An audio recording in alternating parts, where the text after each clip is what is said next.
Last time हम लोगों ने क्या पढ़ी थी, सॉल्यूशन के बारे में पढ़ा था।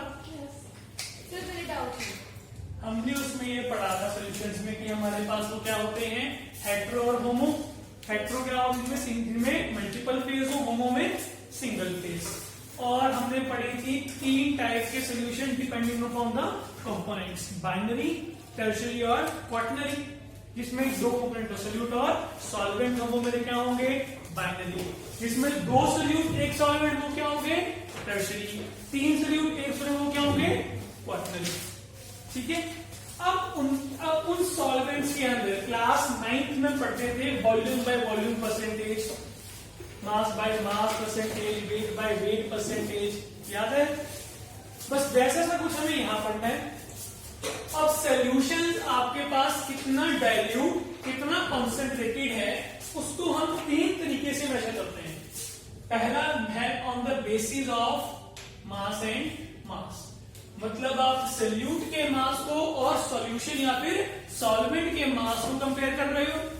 दूसरा आपके पास तरीका होता है मास वॉल्यूम, मास और वॉल्यूम के बेस पे, कि आप सॉल्यूट के मास को और सॉल्यूशन की या सॉल्वेंट की जो लिक्विड क्वांटिटी है वॉल्यूम को आप आपस में कंपेयर कर रहे हो। तीसरा आपके पास आता है वॉल्यूम बाय वॉल्यूम परसेंटेज। तो क्या है, वॉल्यूम बाय वॉल्यूम परसेंटेज। अब मास के अंदर जो मैंने पढ़नी है चीजें, एक तो मुझे पढ़नी है मास फ्रैक्शन। क्या पढ़नी है, मास फ्रैक्शन, कि सॉल्यूट के मुकाबले आपके पास सॉल्वेंट कितनी फ्रैक्शन में है, या आपके पास अगर लिक्विड, आपके पास मिक्सचर गिवन है, सॉल्यूशन गिवन है सॉलिड्स का या लिक्विड्स का, तो उसमें मास के बेसिस पे वो दोनों किस रेशियो में आते हैं। तीसरा है आपके पास वेट बाय वेट परसेंटेज। इसी फ्रैक्शन की क्या पढ़नी है आपको, परसेंटेज पढ़नी है। तीसरा आपके पास है पार्ट्स पर मिलियन, कि पार्ट्स पर मिलियन के हिसाब से जो हम हार्डनेस ऑफ वाटर में पढ़ चुके हैं, पार्ट्स पर मिलियन के हिसाब से 10⁶ मॉलिक्यूल्स के हिसाब से कितनी मेरे पास क्वांटिटी होगी सॉल्यूट की, वो मिलियंस में है। एक मेरी इसमें पढ़नी है पार्ट्स पर बिलियन में, एक मुझे पढ़नी है इसमें मोल फ्रैक्शन। ऊपर वाला था क्या, मास फ्रैक्शन, ये मेरे पास क्या है, मोल फ्रैक्शन। ये होगी मास के बेस पे, इसके बेस पे होगी मोल्स के बेस पे। और इसमें लास्ट मुझे पढ़नी है मोलैरिटी। लास्ट क्या है, मोलैरिटी। ठीक है, स्मॉल m से करते हैं डिनोट, मोल फ्रैक्शन को साइन चाइन से। ठीक है, इनके लिए कोई वोट परसेंटेज नहीं है। जो आपके पास मास और उसको लिखते हो एक्स ही है, लेकिन वो ग्रीक वर्ड है चाय, इस तरीके से जो आप उसमें पढ़ते होते हो, इलेक्ट्रोनेगेटिविटी में पढ़ते होते हो, वही वाला वर्ड है। मास और वॉल्यूम है, मास और वॉल्यूम पहली टर्म आपके पास क्या होगी, मास बाय वॉल्यूम परसेंटेज, कि आप सॉल्यूट के मास को और वॉल्यूम की, सॉल्यूशन की वॉल्यूम को कंपेयर कर रहे हो। इसमें ही आपके पास दूसरा आता है स्ट्रेंथ।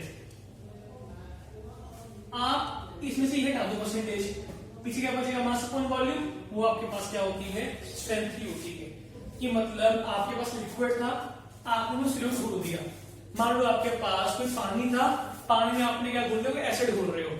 अब जितना ज्यादा उसमें एसिड डालते जाओगे उसकी ताकत बढ़ती जाएगी, हाँ के ना। उसमें लिक्विड क्या है, वाटर क्या है, आपका सॉल्यूट, सॉल्वेंट है, एसिड डाल रहे हो क्या आपका सॉल्यूट है।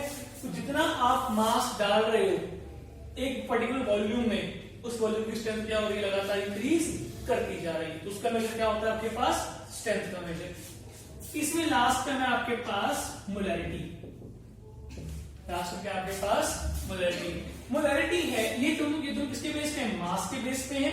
ये आपके पास आती है on the basis of moles, कि अगर मैं मास छोड़ के मोल्स पे पहुंच जाऊं मोल्स पे, तो मोल्स के लिए टर्म कौन सी आती है, मोलैरिटी, कैपिटल एम। ये मोलैरिटी है, वो मोलैरिटी है, छोटा एम और यहाँ पे बड़ा है। इसमें आपके पास, सॉरी इसमें आता volume, volume volume volume units. इसमें एक ही आपके पास वॉल्यूम बाय वॉल्यूम परसेंटेज। बस ये आपको ये सारे के सारे पढ़ने हैं और इन सब के फॉर्मूलाज हैं।